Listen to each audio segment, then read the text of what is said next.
The story begins with a man named Tao who goes hunting with the people of his village. After checking the area, he tells everyone to get ready. This time, their target is a group of wild buffaloes. Tao and his group slowly move toward the buffaloes. Then, all the men ready to attack the buffaloes together. But the wild buffaloes don't give up easily. They start coming toward the men to defend themselves. The men throw their spears at the buffaloes all at once. Scared by the attack, the buffaloes start running in the opposite direction. There's a deep pit there, and one by one, the buffaloes begin jumping into it. Everything is going according to Tao's plan, but suddenly, one buffalo doesn't jump into the pit. Instead, it comes toward a boy named Keda. This is Keda's first hunt, and because he's inexperienced, he gets scared and runs. The buffalo chases him and hits him from behind. The buffalo knocked Keda to the ground, but it didn't stop there. It picked him up and ran straight toward the pit. Tao tried to stop the buffalo by attacking it from behind with a spear. Even though the spear hit its stomach, the buffalo didn't stop and jumped into the pit with Keda. Tao and his group quickly ran to the edge of the pit to save Keda. When they looked down, they saw that Keda was hanging onto a rock, but he couldn't hold on for long and soon lost his grip, falling down. Luckily, Keda didn't fall straight to the bottom. Instead, he landed on a large rock and was knocked unconscious. Keda was actually Tao's son, so Tao wanted to climb down and rescue him, but his companions stopped him from doing so. After a while, night fell, but Tao still believed his son might survive. He sat there, calling out to Keda, hoping for a response. However, as the leader of the village, Tao couldn't stay there for too long. The group needed to return to the village with food. The next morning, with a heavy heart, Tao performed a final prayer for Keda and decided to leave. Meanwhile, Keda was still on the rock below. Soon, a vulture spotted him. Seeing Keda as easy prey, the bird flew down and approached him. Just as it moved closer to attack, Keda suddenly woke up. In a quick move, he grabbed the vulture and pushed it away. Realizing he was stranded on the rock, Keda became scared and started looking for help. Keda began shouting Tao's name loudly, hoping someone would hear him. But soon, he realized no one was there to help him. Determined not to give up easily, Keda decided to climb down the rock. As he tried, his foot slipped, but he managed to grab onto the rock just in time. Hanging there, he knew he couldn't hold on for long with just his hands. He used all his strength to keep his grip. Soon, it started raining heavily. The rainwater collected below, forming a river. Keda saw this as his only chance to survive. Without hesitation, he let go and jumped into the river. The next morning, Keda woke up in a deserted area. When he tried to move, he noticed his leg was in terrible pain. He removed his shoe and saw that his leg was swollen because of a dislocated bone. Acting quickly, Keda used 2 stones to support his leg and pushed the bone back into place. Then, he tied a piece of wood to his shoe to create a splint, giving his leg extra support. Determined to find his group, Keda decided to climb to the top of a nearby hill to search for them. Keda climbed the hill and saw the stones that Tao had used for his prayer. Seeing them broke his heart as it reminded him of being left behind. Just then, he heard some noises. When he looked closely, he saw a pack of wolves approaching him. Terrified, Keda started running as fast as he could, but he couldn't outrun the wolves. They quickly caught up to him. To escape, Keda climbed a dry tree, but one wolf managed to grab his leg. Acting fast, Keda pulled out his knife and stabbed the wolf, causing it to fall to the ground. The rest of the wolves stayed at the base of the tree, waiting. Keda decided to stay in the tree until they left. He spent the entire night up there. When morning came, he saw that the wolves had left, leaving behind the injured one he had stabbed. Keda climbed down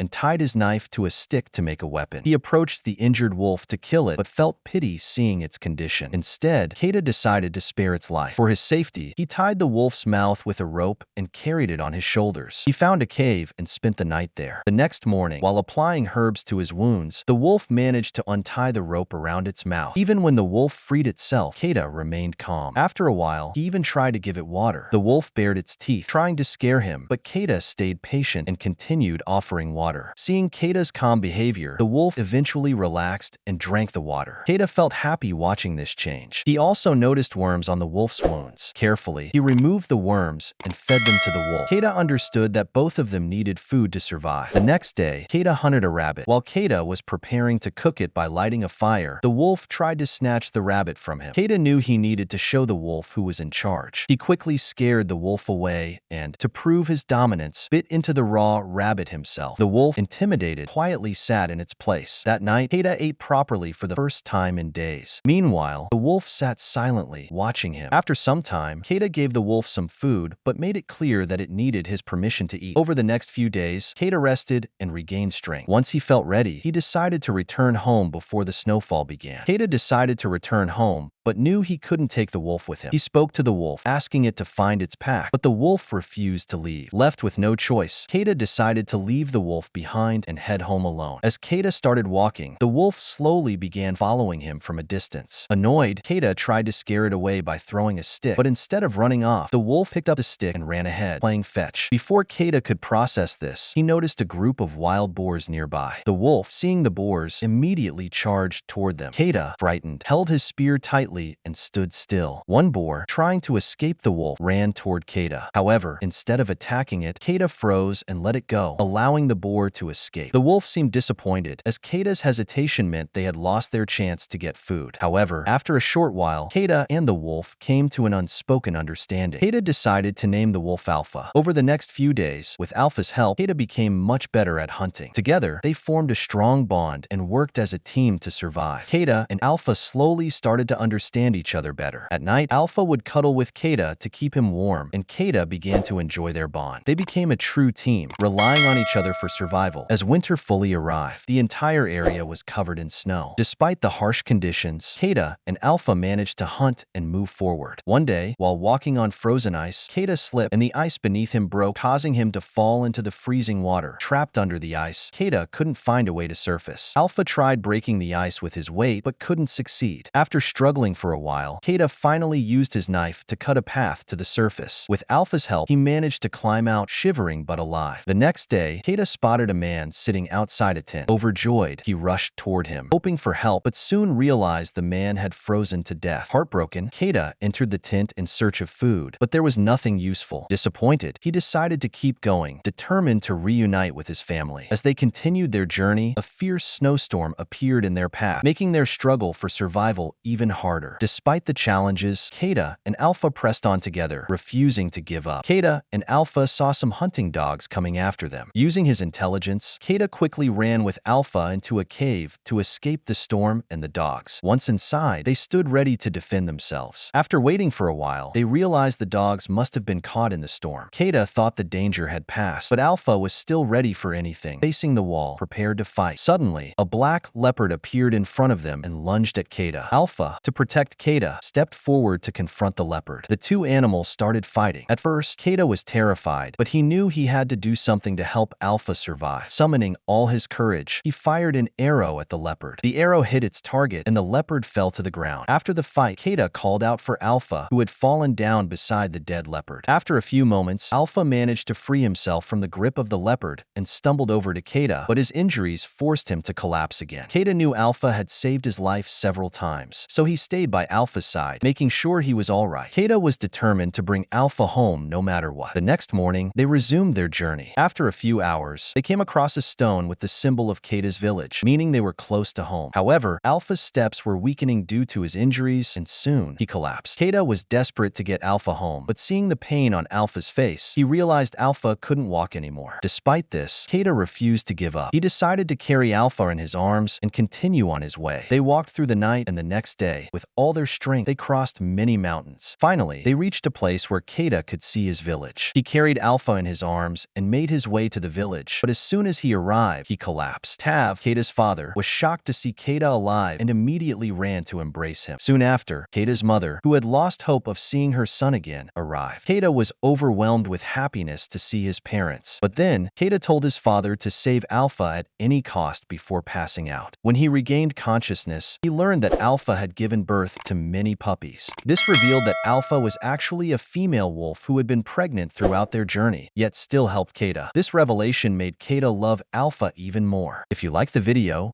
don't forget to like and subscribe to the channel. See you in the next video.